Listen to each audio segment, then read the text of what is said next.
నమస్కారం సార్. నమస్కారం సార్, చాలా వరకు స్టూడెంట్స్ ఎవరైనా కూడా ఇంటర్వ్యూకి వెళ్ళేటప్పుడు ఎస్పెషల్లీ అంటే నాలెడ్జ్ ఉంటుంది, బట్ డ్రెస్ వల్ల కూడా నెగిటివ్ అయ్యే ఛాన్సెస్ ఉంటాయి అంటారా?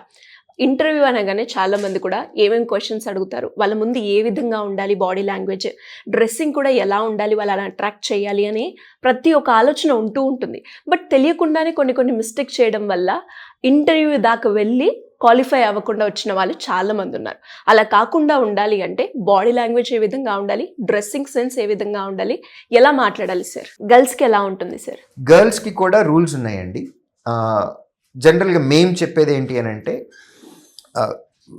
కొంచెం ఇబ్బందికరంగా ఉంటుందేమో వినే వాళ్ళకి, బట్ నేను తెలుసుకోవాల్సిన విషయాలు సార్ ఇవన్నీ కూడా. సో మళ్ళీ అగైన్ ఈ వీడియో చూసిన తర్వాత గర్ల్స్ డ్రెస్ గురించి మాట్లాడుతున్నారు, డ్రెస్ సెన్స్ గురించి అని ట్రోల్ చేస్తారేమో. బట్ ఇంటర్వ్యూకి వెళ్తున్నాం కాబట్టి పద్ధతి ప్రకారంగా వెళ్ళాలి. మనం పార్టీకి వెళ్ళేలాగైతే ఒకలాగా వెళ్ళొచ్చు, పార్టీలో కూడా మ్యారేజ్కి అయితే ఒకలాగా వెళ్తాము, లేకపోతే నైట్ పార్టీ అయితే ఇంకోలా వెళ్తాము, టెంపుల్కి వెళ్ళేటప్పుడు, చర్చ్కి వెళ్ళేటప్పుడు ఇట్లా ఒక పద్ధతి ఉంది.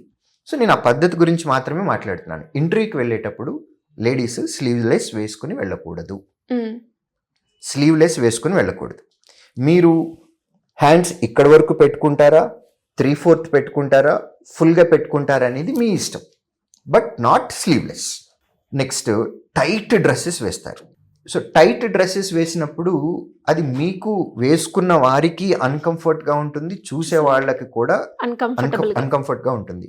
రెండోదండి, మీకు ఇంటర్వ్యూ అప్పుడు ఎర్లీ మార్నింగ్ వెళ్ళిపోతారు, స్లాట్ టైమింగ్ ఇస్తారు 8 o'clock, నెక్స్ట్ ఆఫ్టర్నూన్ 2 o'clock అని అంటారు. మీకు 8 o'clock వెళ్ళిన పర్సన్కి 8:39 వరకు ఇంటర్వ్యూ ప్రాసెస్ మొత్తం అయిపోయి బయటకు వచ్చేలాగా ఉండదండి. 8కి వెళ్ళి డాక్యుమెంట్ వెరిఫికేషన్స్ అన్నీ చేసి మనం వెయిటింగ్లో ఉండి మనకంటే ముందున్న క్యాండిడేట్స్ని చేసుకొని మన ఇంటర్వ్యూ 12:30కో 1కో కూడా ఉండుండొచ్చు.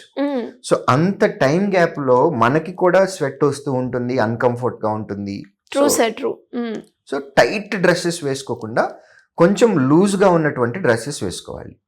నెక్స్ట్ బాగా పల్చగా ఉండేటటువంటి డ్రెస్సులు ఉంటాయి, అది సిల్క్ అవ్వచ్చు లేదా కాటన్ అవ్వచ్చు, అంటే ట్రాన్స్పరెంట్, ఎగ్జాక్ట్లీ. సో లోపల మన బాడీ బయటకు కనపడుతూ ఉంటుంది, అలాంటివి వేసుకోకుండా వెళ్ళాలి. మీకు నిజంగా క్లాత్ అలానే పల్చగానే దొరికింది అని అనుకోండి, లేడీస్కి లైనింగ్ వాడతారు.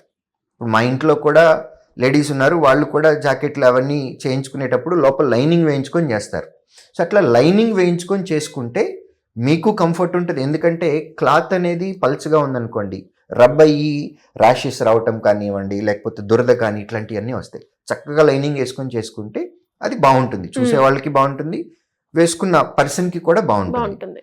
అట్ ది సేమ్ టైం ఇప్పుడు ఈ చుడీదార్, కంపల్సరీగా చుడీదార్ అండి. శారీ వేసుకొని వెళ్తే ఇంకా బాగుంటుంది కూడా.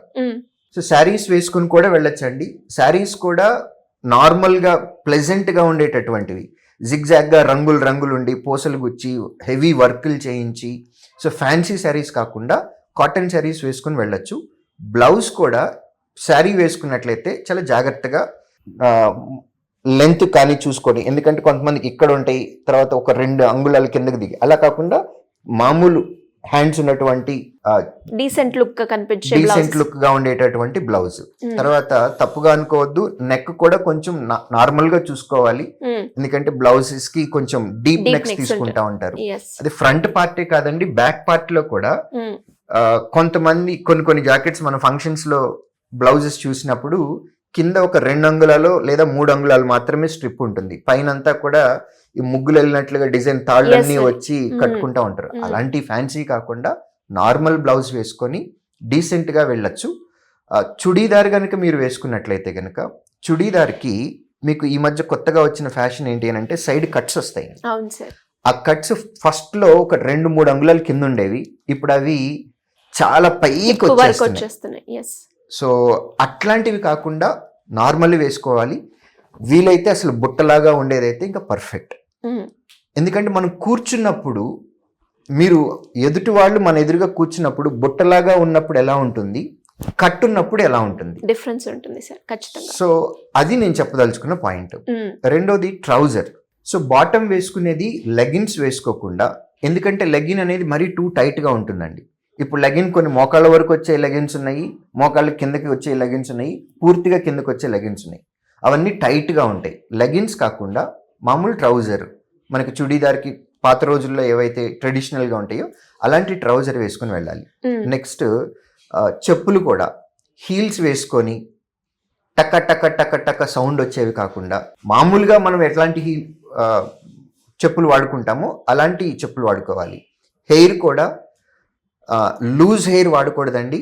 జడ లేదంటే కనీసం నాట్ వేసుకొని చేసే రబ్బర్ బ్యాండ్ వేసుకొని చేస్తారు కాబట్టి పోనీ అట్లాంటివి కానీ ఇవి వేసుకొని వెళ్ళాలి తప్ప లూజ్ హెయిర్ వేసుకొని వెళ్ళకూడదు.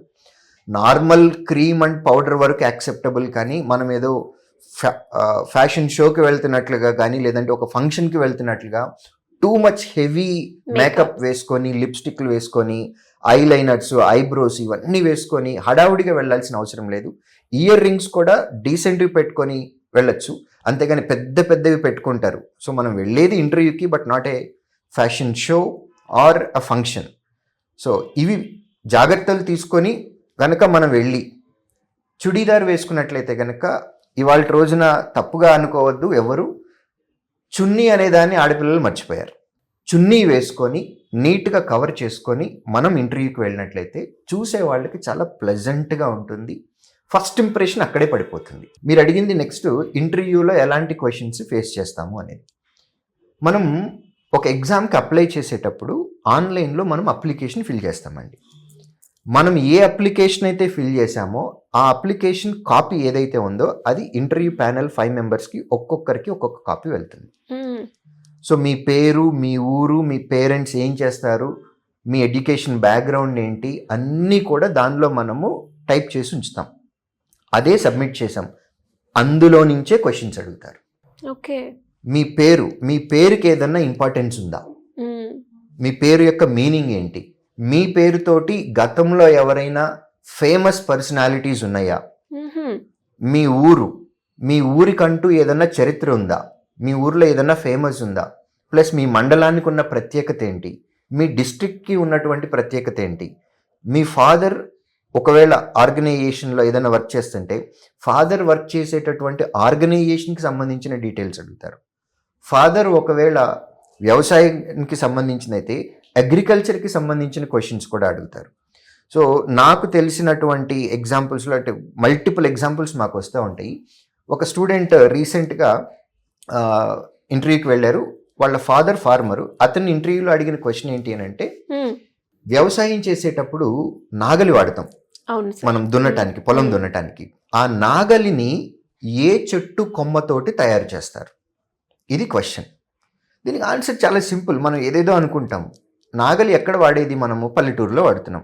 పల్లెటూరులో ఎక్కువగా దొరికే చెట్లు ఏంటి, స్ట్రాంగ్గా ఉండేటటువంటి చెట్లు వేప చెట్టు, తుమ్మ చెట్టు, ఈ రెండింటి నుంచే తయారు చేస్తారు.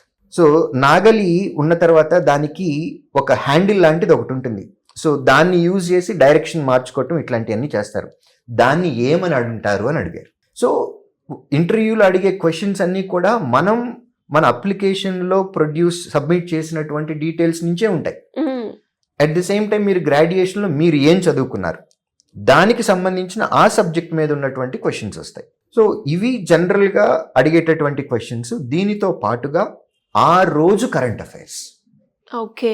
So on that particular day news paper headlines చూసుకొని వెళ్ళటం అనేది చాలా చాలా ఇంపార్టెంట్. ఎందుకంటే ఆ రోజు కరెంట్ అఫైర్స్ కూడా క్వశ్చన్స్ అడుగుతారు. దాంతో పాటుగా మనకి ఇండియాలో ఉన్నటువంటి బర్నింగ్ టాపిక్స్ ఏవైతే ఉన్నాయో కరెంట్ అఫైర్స్కి సంబంధించి దాన్ని కూడా క్వశ్చన్స్ అడుగుతారు.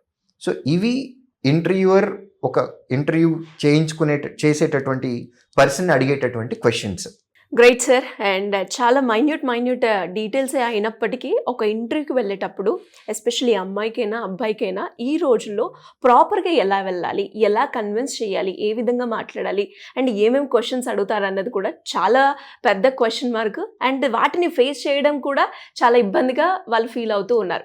ఇప్పుడు మీరు చెప్పిన ఏవైతే ఉన్నాయో డ్రెస్సింగ్ కోడ్ నుంచి, హెయిర్ స్టైల్ నుంచి అండ్ మాట్లాడే విధానం నుంచి ఏ క్వశ్చన్స్ అడుగుతారు, ఇలా ప్రతి ఒక్కటి కూడా చాలా అవసరం అండ్ చాలా యూస్ఫుల్ అయ్యే వీడియో. చూస్తున్న స్టూడెంట్స్ అందరికీ కూడా ఇలాంటి ఇన్ఫర్మేషన్ వీడియోస్ మీకు ఇంకా కావాలి అంటే మీ ఒపీనియన్ కింద కమెంట్లో మాకు టైప్ చేయండి. వాటికి సంబంధించి రిలేటెడ్గా ఎపిసోడ్ చేసే ప్రయత్నం మేము చేస్తాము.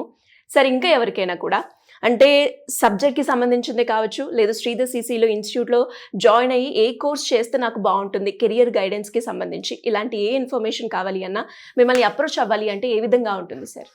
ఏపీ తెలంగాణలో ఉన్నటువంటి మా ఆఫ్లైన్ సెంటర్స్కి డైరెక్ట్గా వెళ్ళి డీటెయిల్స్ తీసుకోవచ్చండి. ఇన్ కేస్ రాలేకపోతున్నాము అని అనుకుంటే స్క్రీన్ మీద కనపడుతున్నటువంటి నెంబర్కి కాల్ చేసి శ్రీదేవ్ సీసీ టీమ్ని రీచ్ అవ్వచ్చు. ఎట్ ది సేమ్ టైం ఎవరైతే కాల్స్ చేస్తారో వాళ్ళందరికీ మేము ప్రాపర్ గైడెన్స్ అయితే ఇస్తాము. Anyways thank you sir, thank you so much. Thank you.